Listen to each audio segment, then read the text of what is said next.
Mark, thank you so much for your time. Thank you for being here with us today. We are launching the Empower Cast, which is an open space here to debate where the HR area is going. Everyone is talking about strategic HR, and it's great to have someone like you to come in and discuss what's happening at the forefront of HR, not only in Brazil but globally. For those who don't know Mark is a professor at Harvard, I believe now retired. He's a board member of BTG Pactual, one of the largest, if not the largest, investment bank in Latin America.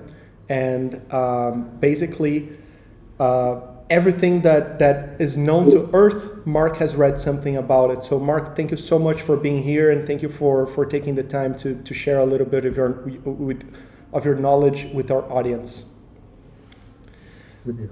Mark, jumping right into it, let me ask you a first question here so we can get started. You've worked, researched, and taught within the HR realms for more than 4 decades. I think that there are not that many people on Earth that can say that. What are some of the most significant changes that you've observed over this time? What do you think are the macro differences from a while back to now? Sure, thanks, Ivan. And to start, let's go back in time. About 25 years before I began teaching in this space, human resources as a concept hadn't yet been introduced. So now we think of HR as something very commonplace. Virtually every organization has some role that they would call human resources. But the concept was actually introduced by Peter Drucker in his seminal work on the practice of management back in 1954. So the field really begins as human resources in that time frame. If you roll forward to the late 20th century, 2 really important concepts were expanded on, kind of enhanced the concept of human resources. The first was the chief human resource officer. And the reason that was important is because prior to that, even though the area was called human resources, it typically didn't live at the executive table, right? Typically it would sit under maybe a chief operating officer, maybe even a chief finance officer, because it was viewed as so much of the kind of financial role of the people part of the system. And as I said, in the late 20th century, chief human resource officers started to show up. One of the first that I remember was at Xerox, and they created this chief HR officer title. They put that role at the executive table, and they began talking about having a seat at the table, which meant that HR wasn't just an afterthought or an administrative part of the business, but it was as important as core business areas, as marketing, as operations, as any other key area within the enterprise.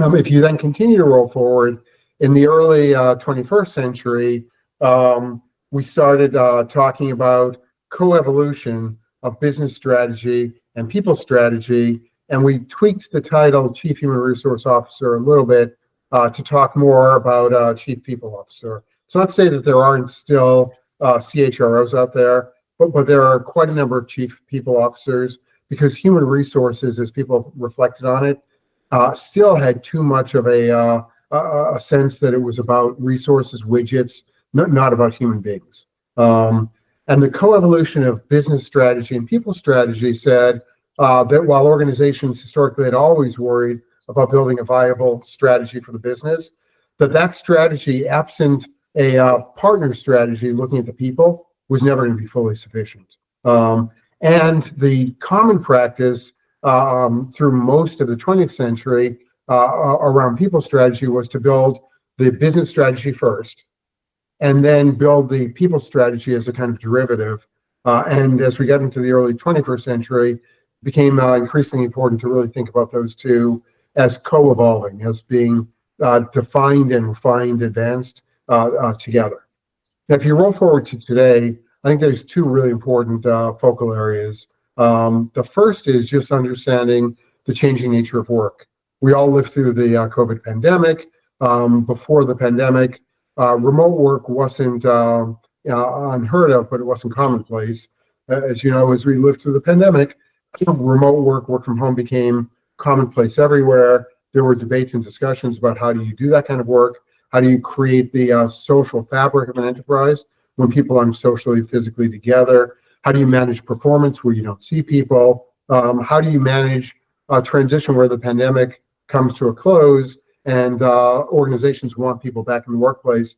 People don't necessarily share that view. Yeah. So a lot of work on changing nature of work, and the chief people officer's role in helping senior management to figure out how to make that work has become very important. And the other current focus is employee satisfaction has been something that we've talked about for decades. But employee satisfaction, much as is true of customer satisfaction for much of its history, was something that was measured lightly through some kind of employee survey, and you check the box if people by and large seemed satisfied, and do something if people didn't seem satisfied. I think today's view of employee satisfaction is now based on developing a much deeper understanding of people in the organization. And the chief people officer now has to really help the leadership team, of which they're a part, figure out how to create something that I would think of as more genuine employee satisfaction. Yeah. Not just I'll give them some more money, or I'll give them some more vacation, or I'll do something so they'll complete the survey with a 5 instead of a 3, but something where when they think about their work and think about going to work and think about the amount of time that they commit to being in the workplace, they're genuinely engaged, happy, satisfied with doing that.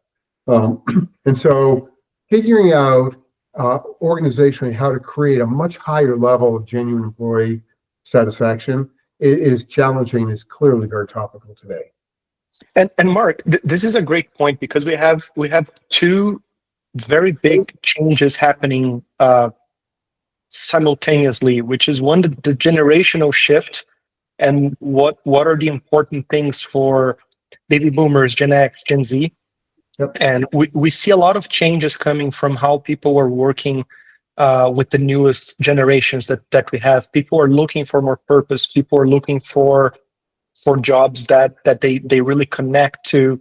And this is an ever-changing landscape. And how do you see the chief people officer role in adapting the organization and driving the organization to endure in changes of the majority of the workforce?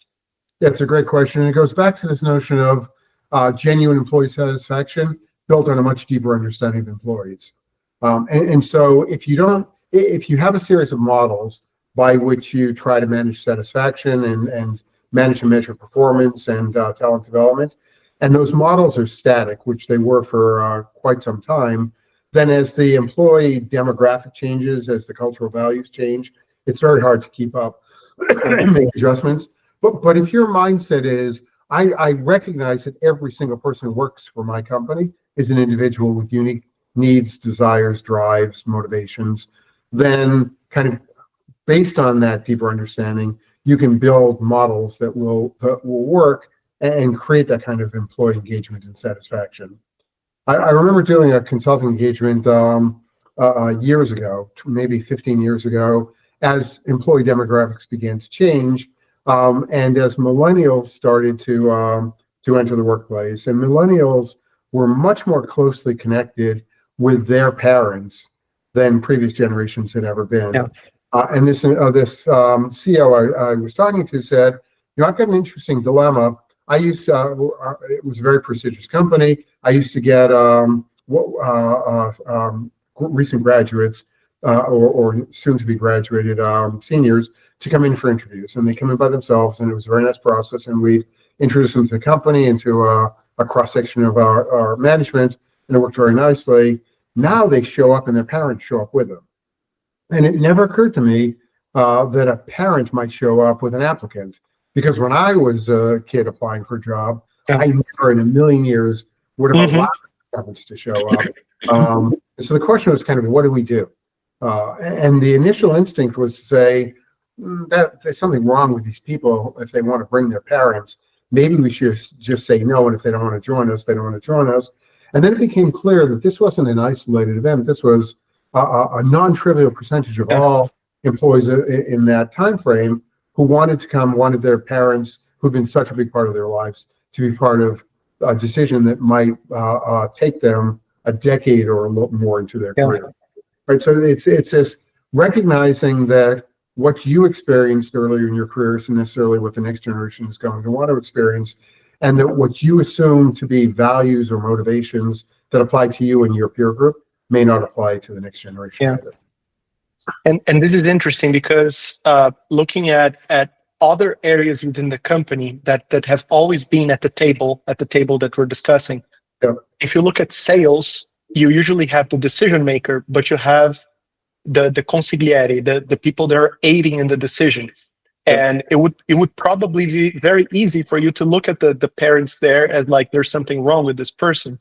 But the best way to look at it as the decision maker is the applicant, the candidate, but the parents become part of the process, part of someone who needs to be engaged in the decision, on a decision that is life-changing.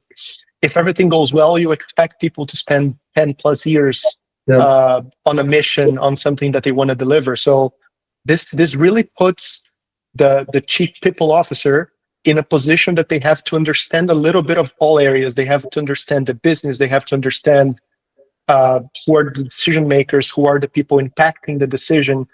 How is that possible? And where do you think that the chief people officer stops? Because it's easy to try and hug the entire world if you're doing that. Yeah. And if you have a very strategic vision on the company, because it's a very lateral position, you should be looking at the entire thing, but it's impossible to do everything. Right. So if you assume, if you're a chief people officer, and if you assume it's your job to develop that deep understanding of the entire employee population, you're doomed to fail. Even in small organizations, absolutely certainly in larger ones.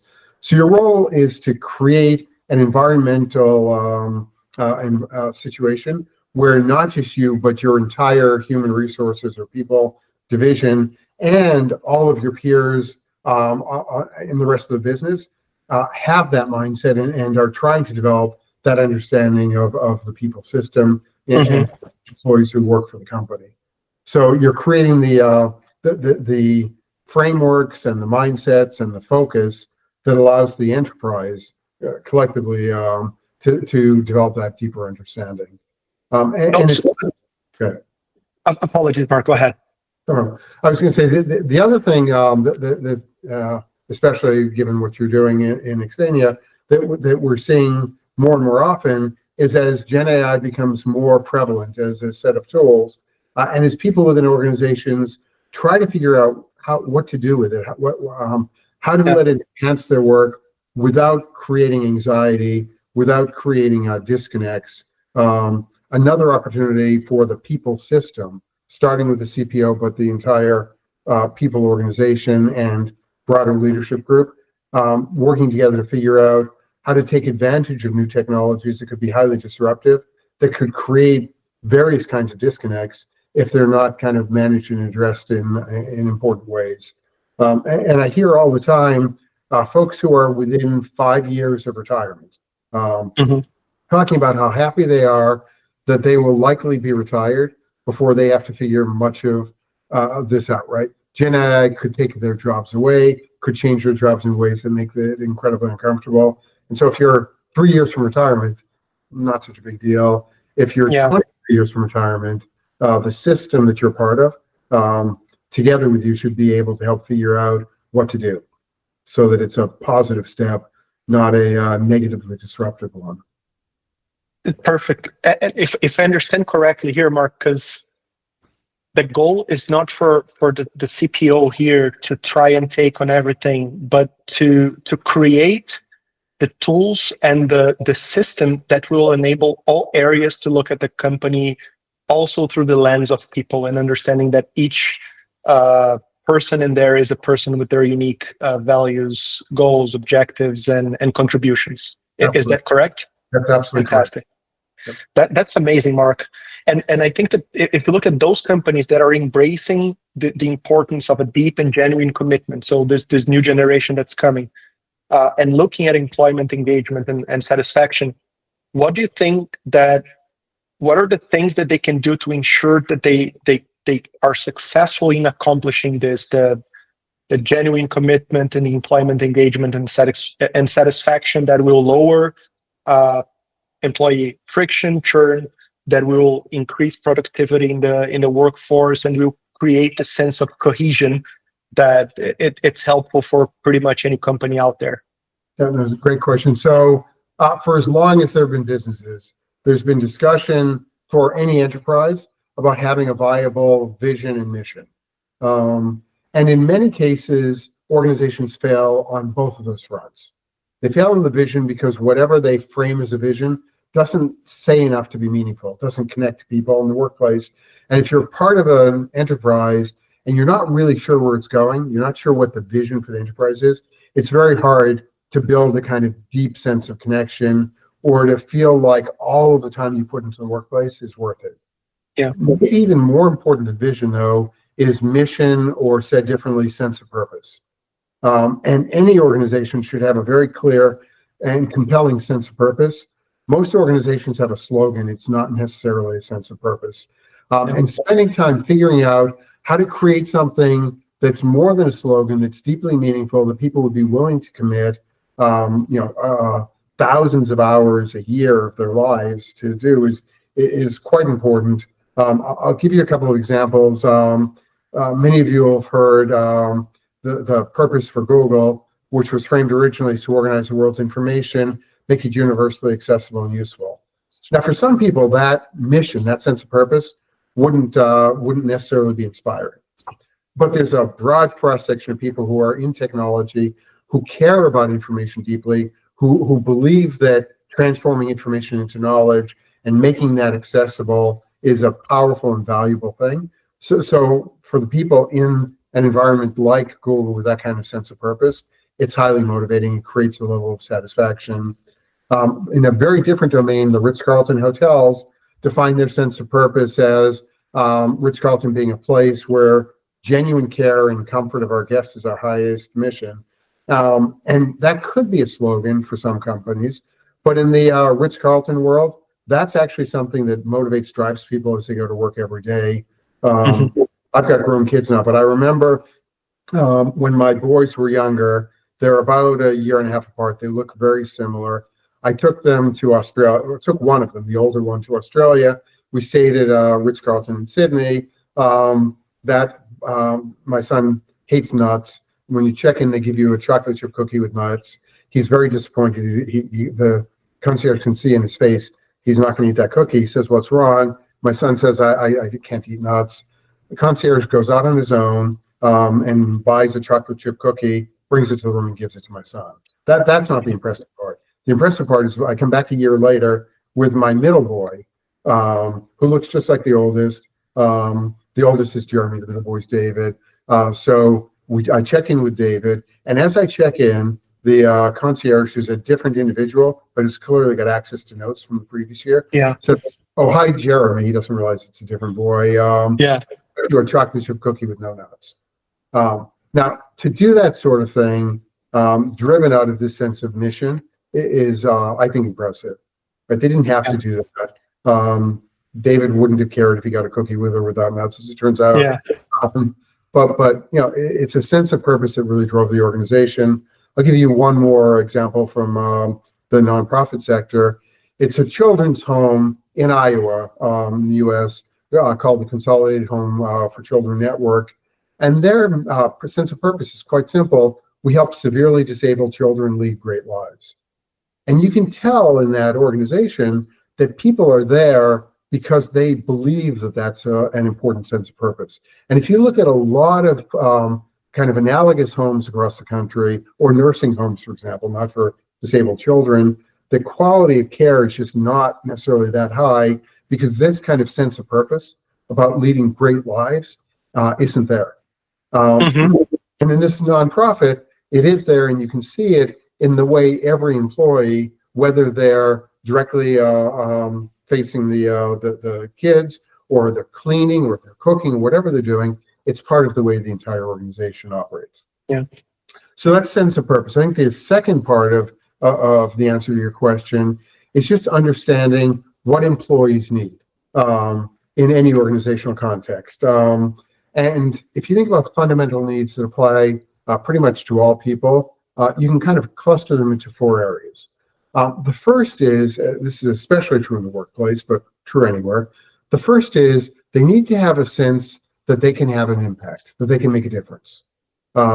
So if you go to work and you feel like you're just a cog in the system, and you've got very little ability to make any difference at all, and if you're not there, there's 10 other people who take your place, and you don't matter and it doesn't matter, it's very hard to feel a level of engagement, a level of satisfaction, a level of commitment to the organization.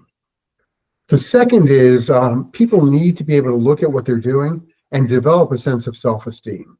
It's in some ways related to impact, but a sense that I come home at the end of the day and I can feel good about what I did. Mm-hmm. Now, if I have impact, certainly I feel good about it, but I don't always have that kind of impact every day. I've got to have a sense that that I'm valued, that I'm worthy of having a sense of self-esteem in the nature of the work I do and the nature of my relationship with the organization and my peers. A third thing people need is a sense of identity, visibility. So we know in lots of organizations, the more junior you are, the less anybody sees you. And in the worst organizations, we know that more senior people take credit for what you do. It's very hard to have a sense of visibility or identity if you're hidden away in the organization. And so for any manager anywhere in an organization who has people working with them, for them, making sure that you understand, that you help them to understand how they can have impact, why self-esteem is something that they've earned, why they have visibility and can have an identity with the work they're doing are all important. And the final one is sense of control. There are lots of organizations out there where the more junior you are, the less control you have over anything. And if you go back 30 or 40 years, it's even worse than that. There was a belief that you couldn't give junior people a sense of control because they would misuse it. Lots of academic research has demonstrated that while it's not universally true, it's far more true than not, that if you give people a sense of control, they will take responsibility and do the right things. They won't abuse that sense of control. Now, all too often, employers fail to meet these 4 needs, and you end up, instead of with a sense of impact, you end up with a sense of futility. And what's the point? Instead of high self-esteem, you end up with low self-esteem. Instead of a sense of identity with the work and feeling visible, you feel invisible. And instead of feeling like you've got a sense of control, you feel a lack of control. So if you're a chief people officer or any manager anywhere in the system, figuring out how to make sure that the system meets those fundamental needs and meets it for every single individual, knowing that if it does, you'll naturally have a much higher level of engagement and therefore a higher level of satisfaction by employees in the workforce. This is amazing, Mark. I have about 1,000 questions in my mind now. I'm going to try and focus on 2, because listening to what you're saying, the first thing that comes to my mind is it's much easier to try and implement a command and control kind of scenario where everything is metrifiable and controlled, but it takes away the sense of control if you're not doing it in a culturally appropriate manner, right? So there's something else that's equally as important, which it limits the amount of impact people can have if you kind of control them too much. If you give people some latitude, some degrees of freedom, and there are kind of methods for doing that, which we can talk about later. But if you do that, you get, through higher engagement, you get far higher productivity, and you get far higher value, and you get solutions you probably wouldn't have come up with on your own. Of course, because you cannot be as in depth at the work of someone else as you are on your own. They know their issues, they know the problems they're facing on a day-to-day. And even here at Axenya, we've had a bunch of great improvements that we've added to our processes and our daily daily activities that came from the very people doing it, and not from some big shot sitting at a table. My question, the thing that comes to my mind, is how much is recruitment important for that? Because if you recruit correctly, you can open the breadth of autonomy and control and everything. And we're gonna cut it out if I butcher it or if I say it wrong. But I believe it was Peter Drucker that said that culture eats processes for breakfast or something like that, right? Yeah, but yes, It's debatable if it was him. Almost every academic field believes that eats every other field's lunch. So here's what I would say. If you can recruit for people who are naturally more comfortable and capable of taking a sense of control and using it productively early in their careers, that's great. But almost all of this can be developed by the organizational systems you put in place. So if you're the kind of learning organization that's committed to building capability within the organization, to ensuring that people are engaged and highly motivated, to ensuring that they have latitude to do the right things, you can kind of help them to do that, even if you didn't hire people who had any history of doing it previously. So by all means, try to hire people who can do what you need them to do around control and empowerment, but it's developable as well. So the point is, for the CPO looking here, it's not a matter of whether we can get these 4 things in the organization. It's a matter of how long it's going to take, because you can develop the people that are already within the organization in all of those areas. Correct. And the other thing I would say is, if you're sitting in a CPO seat, that you could do that would be even more valuable than looking at the recruiting question is looking at the management question. Yeah. So are your managers across the enterprise able to meet the fundamental needs of impact, self-esteem, identity, and sense of control? Because if they are, that's 80% of the battle right there. Of course, we always talk about the maximum A players, higher A+ players, but when we talk about it, usually we're talking about intellectual outcome and that kind of stuff. But in reality, we should also look for A players in those categories, players that give the sense of control, that explain the purpose and the impact that the person is going to have, and try to make it tangible for the people within their teams and the people around them, right? Right. So if you're looking at evaluating a manager, part of it you're going to want to do, obviously, is to evaluate performance and outcomes. But equally as important is looking at the environmental context, the culture that they build within their group, the rate at which people are developed and advanced within the group. And the best managers balance both. They create performance outcomes that are extremely positive, and they develop talent and they create culture that ensures a level of engagement and satisfaction on the part of people in the system. And it makes sense, because those 2 things should be positively correlated, right? Yes. If you have a better culture, if you have people that are more engaged, you have less churn, you have less loss of information, you don't have any ramp-up periods because people tend to stay longer. Those things should naturally translate into better results. So it's a good thing that we're not talking about a trade-off here. We're talking about 2 things that should come hand in hand. Right. And there's an interesting case study that I like to teach. It's on a hospital in Canada that does nothing but hernia surgeries. And they're by far the best hernia surgery hospital. It's called Shouldes in the world. And the question is, what kind of doctors should they hire? And you can imagine a spectrum where you could hire the best doctors from the best medical schools in the world. And it turns out they don't hire those. And they don't hire them for 2 reasons. 1, they're too expensive. And 2, if you're that smart and that good, you hate to be kind of, hate to use a process that's reasonably rigid, right? So they hire B doctors. So not hiring idiots, but they're hiring people who are Bs, who didn't graduate in the top 10% of their class. And the outcomes at that hospital with these B doctors who use repeatable routine processes that are kind of carefully refined over time is much better than any of the top hospitals in the world. Right. So I'm not saying go look for B players, but I'm saying evidence that even with B players, if you get everything else right, you can create extraordinary outcomes. I'm not sure I can say that, but the thing is, we usually use a specific metric to determine what A players are. And in this case, the metric that we're using is who graduated top of their class, who's the smartest, who's the most. But in truth, for hernia surgeries, the B player in those categories is the A player in terms of outcome.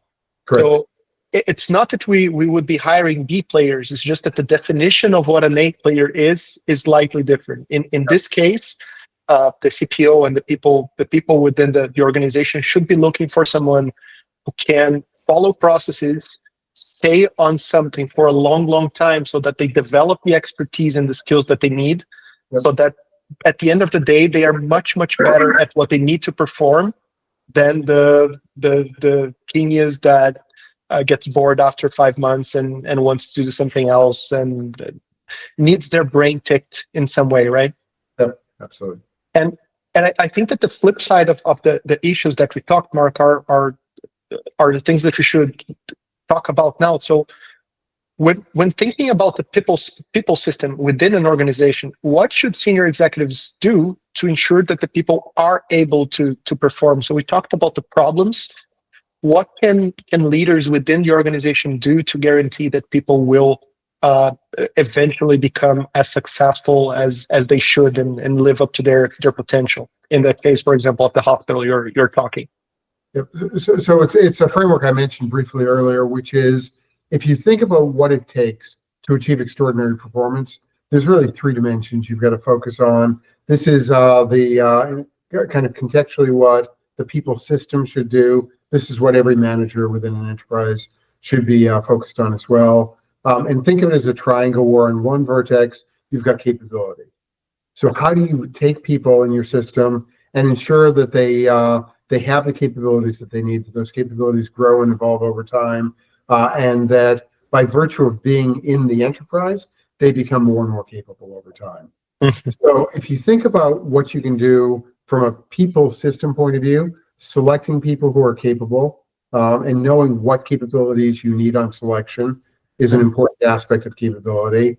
The way you train and develop people, whether it's formal or on the job or through coaching and mentoring, all of that is part of capability building, a certain part of capability building. And then even job design is part of capability building, because I can take a highly capable person and define the job that I expect them to do poorly, and they might be ill-equipped to do that job. Yeah. So it's got to be a kind of natural alignment between skills you have, skills you need, jobs you design, and how you manage that formula. So I would say most managers do a decent job of at least thinking about capability, because that's part of what we ask them to look at. A second vertex you can think of as empowerment or license, and it's what you do in the system as a manager to allow people to operate, to make sure that they can make decisions and that they can improvise as needed to get to an outcome that you've specified for them. And license is about empowerment. It's about providing a degree of autonomy, not complete, but an appropriate degree of autonomy. Mm-hmm. It's about coordination. And while some managers are quite good at providing this level of empowerment, a lot of managers are uncomfortable doing that. They would much rather create a kind of more rigid command and control kind of system where people have limited license and are expected to operate within a frame that's been set for them. And so for managers wanting people to be highly engaged, wanting them to be highly satisfied, wanting them to perform to the absolute utmost of their ability based on the capabilities they have, they've got to think of license as something that they design, that they adjust, that they co-evolve with the people who work for them, not something that they dictate or mandate. Yeah. And again, license will be different in different contexts, different situations with different people. So it can't be a rigid thing. It's going to be something where if I'm a manager, I look at the individual, I look at their capabilities, I look at what I expect of them, and we together figure out what kind of license makes sense. Yeah. It's more of a continuum rather than a specific point, right? If you think about, we put people in job descriptions and stages in their career and everything, but the truth is, if you strip away the names, yep, you should have a continuum, right? Even right, within a position, you can get higher or lower license, higher or lower capability, and it's the manager's job to continually iterate and reassess the team and themselves even. correct. And there's a natural interaction, right? Because if I'm a manager and I'm working with you and I help to train you and you become increasingly capable, then unless there's something wrong with me, I will naturally be more comfortable giving you greater license. Of course. Now, if I give you greater license, now you feel more empowered. On your own, you're going to seek out greater capability because you've figured out that. So those two are mutually reinforcing. You can start with capability and get to more license. You can start with license and get to more capability. Now, if this is a triangle, that's interesting. The third vertex is motivation. Because if I'm highly capable and if I have lots of license, but I'm not terribly motivated, not much happens. And motivation is often challenging for managers, and it's in part challenging because of, for a lot of managers, a default assumption that what motivates me probably motivates you. Mm-hmm. And that assumption is going to be wrong more often than it's right. And so trying to figure out as a manager how to understand people well enough, deeply enough to kind of help them to be more highly motivated, how to create a culture that is a culture that they can embrace and that they find motivation in, finding leadership that is inspiring and motivational, finding a fair and transparent performance management system that tends to be motivational for some people who are particularly performance driven or goals driven is all important. And again, we talked about natural linkages. If you think about motivation and capability, the more motivated I am, the more likely I am to seek out capability. My own capability, to grow my own capability. The more motivated I am, the more likely I am to seek additional license, even if it comes with additional work, additional pressure, additional work, because of that motivation. If I'm more capable, I tend to be more motivated. If I have more license, I tend to be more motivated. So all of these, all three vertices, interact in really powerful ways. I find that when I teach in organizations, and we talk about this framework, once managers see and understand the framework, it's not so hard to make it work, and it's a really nice kind of virtuous cycle between the various vertices interacting with each other. That's super interesting, Mark, and this framework really tries and gives clarity to something that it might be fogged somehow, but I think that the capability and the license part are something that even within the command and control thing, they are part of the equation. Yep. The motivation is often the most challenging dimension to get right. Yep. What do you suggest for those leaders who struggle with the level of motivation and morale within their organizations?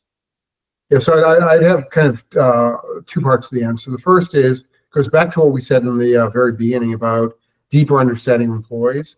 To really get at motivation, it requires you to be open to really understanding at a much deeper level what motivates each individual, and to suspend any assumptions you might have about what their motivations are. And certainly to suspend an assumption that my people are motivated by the same thing I am, because there's no reason to necessarily believe that's true. So one part is really being open to listening, learning, engaging to determine what motivations your people have.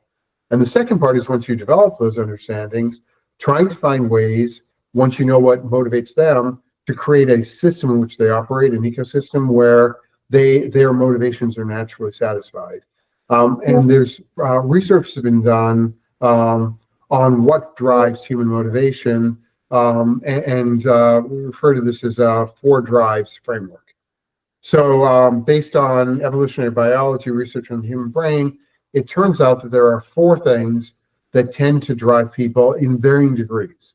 The first, which is the one most managers would name as the primary, is the drive to acquire, right? And acquire is seeking things, experiences, value, bonuses, other kinds of financial compensation, rewards, recognition, all of that's the drive to acquire. And it's not that there are not people who are heavily influenced by the drive to acquire, but not all people would see that drive as a primary drive for the way they operate. Yeah, it's also a drive that expires relatively quickly if you're in a good organization, because unless you have very, very expensive dreams and aspirations in terms of material things, after a while, if you're in a good organization, if you're being rewarded and the rest of the things are going well, you should have enough money to eat at that restaurant that you wanted, to drink that bottle of wine, to buy that watch or whatever it is that you want. And so a big reliance on it means that there's a expiry date on your motivation. I don't know what you think about that. Maybe, but it goes back to this notion that every individual has their own set of motivations and is unique. So for you, that may be entirely true. It may be that there's a point at which once you get 15 million reais or whatever the number is, you're good and you're going to go on to something else that's important. But there may be a guy sitting next to you where that never expires. Yeah. Right? And understanding kind of that level of granularity, kind of how motivation works is important. I worked with 2 executives many, many years ago. And arguably, they were both roughly comparable in terms of the value they created. And one of them walked away with $2 billion. And the other walked away with $100 million. Now, the one who walked away with $2 billion wasn't satisfied. He thought that he could grow that to 3, 5, 10, 20 without limit. The other one wasn't satisfied either. He said, $100 million, I probably deserved $1 billion at least. So this doesn't quite feel right to me. And we had this very interesting conversation where I said, well, you're not even going to spend the $100 million. You're going to mostly give it away. That's exactly right. If I had $1 billion, I'd give almost all of that away too. But I want to be able to give the $1 billion away. I don't want the money to hoard or for my own benefit or for my family. I want it because there are other things important to me. So it's recognizing this for every single individual. What motivates them, even around the drive to acquire, is going to be different. The point is, if you plot it's not something that would continue to go up. It's something that at some number is going to eventually go down. The point that you bring might be something about fairness. We all want to be valued. We all want to be. We all want to feel recognized. And if you have a compensation that in your mind, and it might be right, it might not. I have no context here, but it's different than what you expected. It generates a little bit of this feeling, but everyone's curves, everyone's desires and ambitions, and it changes, and everyone's is different. I'm going to tell a personal anecdote here, Mark, but I'm insanely ambitious. I think that my number is even weird to speak out loud, but it's on the, I'm not going to say billions, but I'm going to say the hundreds of millions, which I'm completely satisfied that it's difficult to get there. And I don't know how much of that I'm going to be able to spend. It's more of a metric of other things than the money itself. But I'm perfectly happy. I can live where I want. I can buy the things that are really important to me. I cannot have everything, but I can have the things that are really important. So I think that for me, at least, there was also a change in that. If you asked me the same question, I don't know, a few years back, I'm going to say billions. I don't say billions anymore. Mm-hmm. Yeah. And just go back before the anecdote, you said something interesting, and it's why this is so challenging. You said, yeah, there must be a point at which the curve begins to flatten. Hey, yeah. Well, that's true. But there will be people out there where that never happens. Yeah. Right. There will be people out there where if they say I want $1 million and they hit $1 million, then they want 10 million. They get to 10 million, they want 100 million. They get to 100 million, they want $1 billion. They get to $1 billion, they want 20 billion. Right? It never. So you've got to be, as you look at this kind of motivational framework, you've got to be willing to say, I don't understand why they got to where they got, but where they are, and if I'm responsible for making sure that they're highly satisfied and engaged, I'll find a way to work with that. It's a thing about non-judgment, right? Because if you try and look at other people's motivations through your lens, you're going to fail. Right. I don't want to understand. I don't want to really be a psychologist and say you shouldn't or you should. It's just a matter of I understand that your drive, your ambition is different than mine, and I have to adapt to it. Correct. So Fantastic. For the first drive, the drive to acquire, if you're a leader, if you're a manager for folks, where that's a fundamental drive, you should drive high performance standards with really clear metrics, with really clear links to rewards, so that the people who want to acquire, want to succeed and acquire, have the chance to do that and have the chance to see how they're doing that day in and day out. So if acquire is important, and I get a big bonus at the end of the year, that's good. If I know I'm going to get a big bonus at the end of the year because there are clear performance metrics and I see how I'm doing against it, and I can predict that, that's even better. Yeah. So that's the first of the 4 drives. And this is an ABCD model. So the second one is the drive to bond. And for this drive, it's about seeking and developing social connections and social bonds. It's people who, where they're in the workforce, their peer group. There's the nature of the connection and bond is fundamentally important to them. It's part of what motivates them. They get up in the morning not to say, I'm going to do this job, but only to do this job, but because I'm going to do this job together with these peers who I respect and value and appreciate and like working with. And if this is a primary motivation and you're a leader, you should care for your people and make them feel in every way possible like they're part of the team. And you've been in lots of teams that are under pressure, and in a lot of organizations that happens. And it's very easy when a team comes under pressure to revert to, we just have to focus on the goal because we don't have bandwidth to do anything else. And yet if you have people on the team who are driven by this sense of connection and the sense of bonding, then you have to attend to that even as you deal with goals, objectives, time pressure, that sort of thing. That's interesting. When you're in a situation of pressure, and imagine you're rowing a boat, it's much easier to cope with the pressure if you look and the person right next to you is rowing with you. Yeah. And that sense of unity, it's powerful. It changes how you interpret. How even changes how you interpret situations. It makes everything easier. That's very interesting, Mark. Well, think about it. If you're in a pressure situation and some of the people on the team have this desire to bond, and let's assume that some of the team members are more vocal than others, and maybe the folks who are driven to acquire this kind of performance drive will tend to be more vocal because of the pressure and because of the objective. It's not unusual for the people who are driven by this need to bond to therefore become quieter, right? Yeah. Because they care about the people who care about achieving performance. If you're managing this process, that's exactly the moment where you want to take the people who are there because they care about each other, because they care about these social connections, and you want to demonstrate some level of appreciation and attention to that, and not just get caught up in the performance side. Right. The third drive, the C drive, is the drive to comprehend. And there are people who are at work because they really want to develop an understanding or make sense of their environment, of the system they're part of, even of themselves. So there are people where if you give them a really complicated, thorny challenge or problem, they love it. They're going to be driven by it. And it's not about how much you pay them for solving the problem.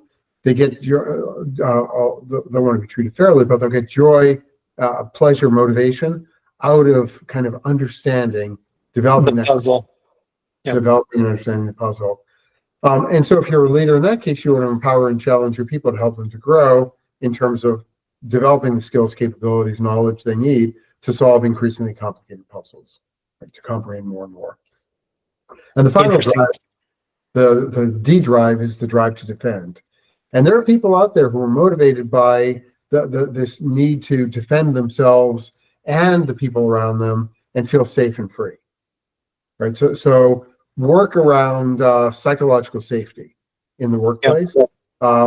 A lot of that was in service of people who want fairness, who want transparency, who want to defend themselves and the part of the system they're in, right? Because in any organization, there are invariably parts of the organization that feel underappreciated, that feel like they're under attack, that feel like they need to be defended. And if you're a manager and you've got people within your group who have some of that motivation, you can help them to create a context of psychological safety, of fairness, of transparency that will allow them to feel more motivated.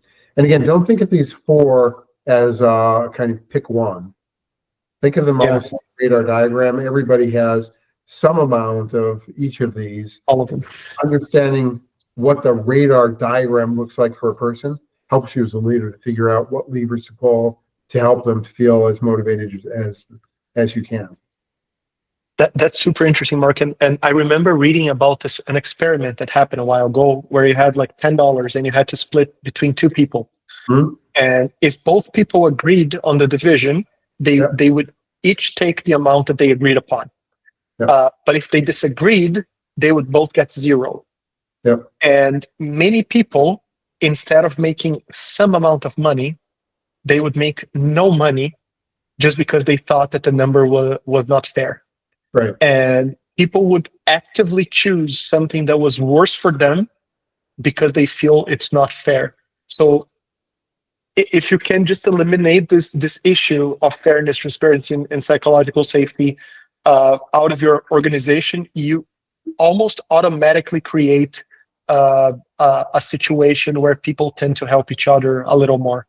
Yeah, and this sense of fairness is pretty deeply ingrained in human cognition. And it goes back to primates. There's an experiment you might have seen with capuchin monkeys. You take two capuchin monkeys, you put them in two cages. Side by side, they can see each other. In their cages, they have rocks. The formula is I give you a monkey a cucumber, which they like, and they give you a rock. And the two monkeys in the two separate cages will do that all day long. They're perfectly happy as long as they each get a cucumber, they each give a rock. They get rewarded, right? They give a rock, they get rewarded with a cucumber. Now, if you switch the formula and you leave monkey one with cucumbers exactly as it's always been going, and they like grapes better than cucumbers. So if you give monkey a grape for the rock instead of a cucumber, monkey one gets really upset. Yeah. Cucumbers for forever, but it's unfair because there's this fairness question when monkey two is getting a better reward for the same task. And so people in the workplace see things similarly. There's even, it's less robust, but there are even examples where monkey two refuses to get the grape while monkey one's still getting a cucumber. But that's less amazing. Right. So it's less common, but very interesting. That's amazing. And we unfortunately have a similar example of something like that here in Brazil, Mark. Yep. One of the most famous pictures of social disparity is here in Brazil, where you can see a beautiful, beautiful building with penthouses, with pools and everything, right next to slums. And it's one of the most violent places in Brazil, especially because of that, because the people in the slums, they are actively seeing wealth and everything on the other side while they feel something is unjust, something is not fair in the distribution. So that's super interesting, and something that definitely leaders should attend to within the organization. This is something that's very self-destructive, right? And it's completely within the organization to solve. Yeah, and in your example, you'd want to test this, but it wouldn't surprise me if the drive to defend inside the favela for the average person living in that situation was drive to defend. Yeah. Right? Fire seems maybe out of reach. Bond would be a second important drive. Comprehend, not a big one there. But if you understand that if this turns out to be true, you'd have to test it, that bond and defend were the more important drives in the favela, then anything you try to do to provide goals and incentives and financial opportunity in the acquisition space is moving in the wrong direction. Yeah.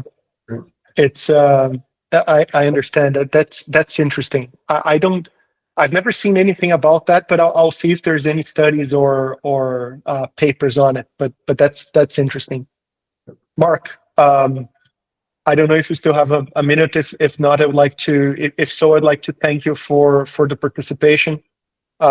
Phenomenal talk as always. Every time we have a chance to chat, I leave a little bit humbler, but also a little bit wiser.